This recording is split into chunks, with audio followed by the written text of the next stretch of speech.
आज देखाबो no onion no garlic tomato chutney for dosa और ইডলি।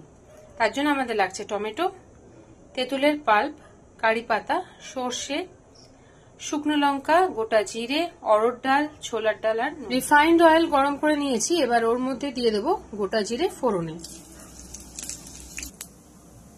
এবার দিয়ে দিচ্ছি দু রকম ডাল, ছোলার ডাল ও অড়হর ডাল।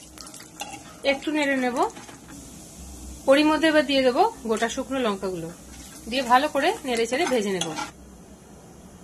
সবগুলোই ভালো ভালো করে ভাজা হয়ে গেছে। এবারে ওর মধ্যে কুচনো টমেটোগুলো দিয়ে দেবো। টমেটো দিয়ে ভালো করে নাড়াচাড়া করে নিতে হবে। দিয়ে দেবো পরিমাণ মতো নুন। টমেটোটা একটু ভাজা ভাজা করে নিয়েছি। এবার এর মধ্যে দিয়ে দেবো তেঁতুলের যে পাল্পটা সেটা। তারপর ভালো করে একটু নেড়ে চেড়ে দেবো। টমেটো থেকে অনেকটাই জল বেরিয়েছে। এবার এই জলটাতেই একটা কিন্তু সেদ্ধ হয়ে যাবে। নাড়াচাড়া করে করে এটাকে সেদ্ধ করে নেব, আর দরকার হলে ঢাকা দিয়ে রাখবো।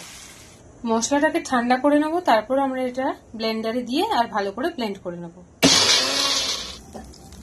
সেম কড়াটাই আমরা নিয়ে নিয়েছি, ওরই মধ্যে দিয়ে দিয়েছিলাম অল্প একটু রিফাইন্ড অয়েল।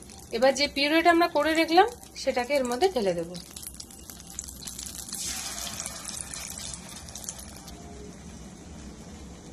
পিউরেটা কিন্তু আমাদের ফুটে একদম রেডি হয়ে গেছে। এবার এতে আমরা একটা ফোড়ন দিয়ে দেবো। একটা তড়কা প্যান আমরা নিয়ে নিয়েছি, তাতে আমি দিয়ে দিচ্ছি একটু রিফাইন্ড তেল।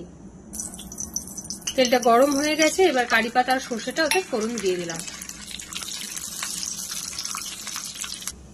যে ফোড়নটা রেডি করেছিলাম সেটা আমরা পিউরির উপরে আবার ঢেলে দিলাম। ব্যাস, আমাদের এই টমেটোর চাটনিটা কিন্তু একদম রেডি।